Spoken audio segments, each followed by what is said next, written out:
a new episode of Expert Insights hosted by IPS. And today we are in conversation with Mr. Sixit Bhatta, CEO of Tootle of Nepal. It's a ride-sharing app exclusive to motorcycles, if I'm not mistaken. Yes. And you have also expanded to other countries in South Asia, or planning to expand. Sixit, let's start from the beginning. What made you come up with Tootle, and what was the inspiration behind Tootle and its growth in Nepal? See, the two things, unlike the developed economies of the West, where, they have the infrastructures of public transportation. In our cities, we don't have that. We don't have the means of mobility for normal people because of the absence of public transportation infrastructure.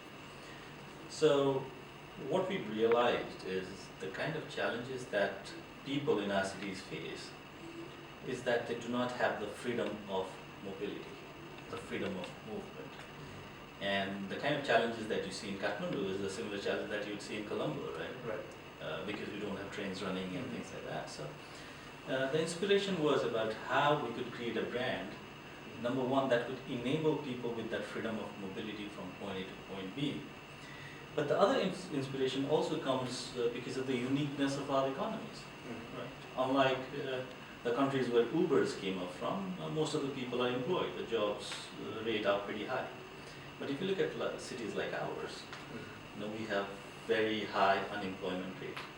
So there was a lot of workforce and the youth which was able to take up that employment opportunity both in the part-time and the full-time basis. So at one end it was about enabling people with the freedom of mobility.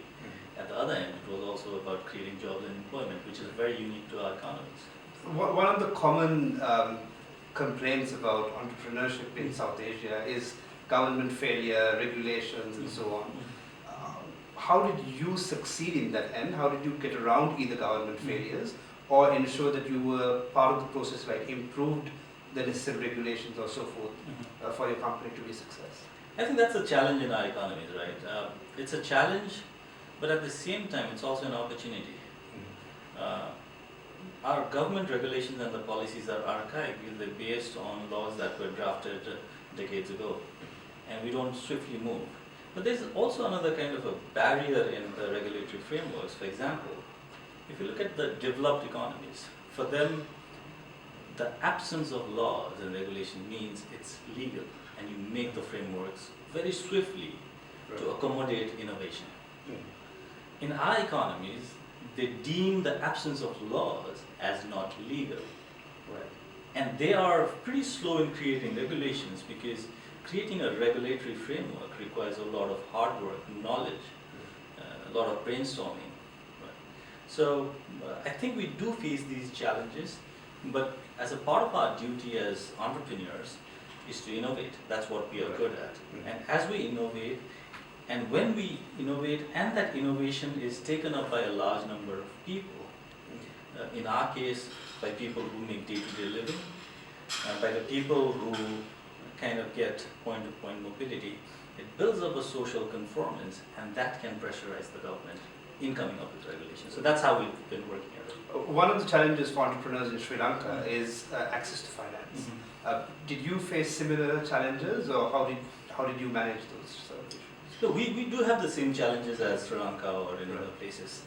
Unfortunately, countries like ours are seen as a small country, like Sri Lanka and for that matter Nepal. Not that we are very small. It's just that we are compared to India and China, right?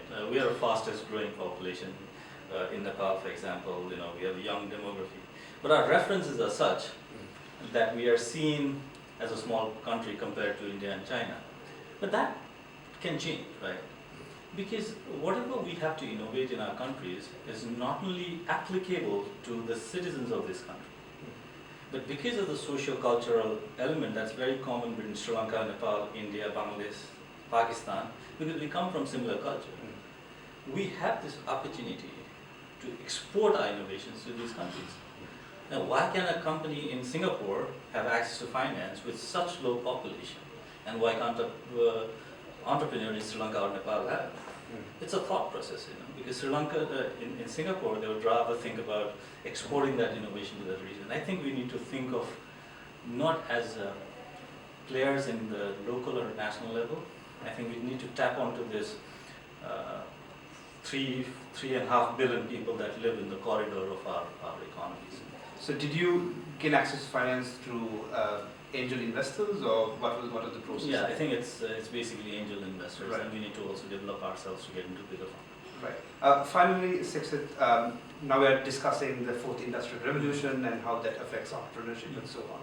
Where do you envision Tootle to be when technology is related to the 4IR come into place? See, what we are doing at Tootle, or what people are doing at Pick Me or Uber, we think that it is not the future of mobility. If we have disrupted mobility, also means that we can be disrupted in the future. Now the question is that, do we disrupt ourselves, or do we let someone else disrupt? Right. So for us, I think it's a continuous process of innovation, and there are a few areas that we'd like to work on. And the biggest area that I think entrepreneurs from our part of the world, pertaining to the fourth industrial revolution, of course, we have the element of AIs and things like that. But I think the biggest element that we need to work on is around sustainability. Let me put this final question to you. What if the government gets its act together and develops the public transportation system? I think that's, how do you respond? I think that's the most wonderful thing that will happen. But even if government does that, I think the kind of data and the behavior that we've changed, we would still come into that place, right? Our goal is how we can shape up that public mobility, and how we can enable people to move from point A to point B in any means that is possible. If the government develops public mobility, means there would still be a need for a last mile mobility, and that is where we should come in. Okay, thank you very much, Sixit, and join us for another episode of Expert Insights. Thank you. Pleasure.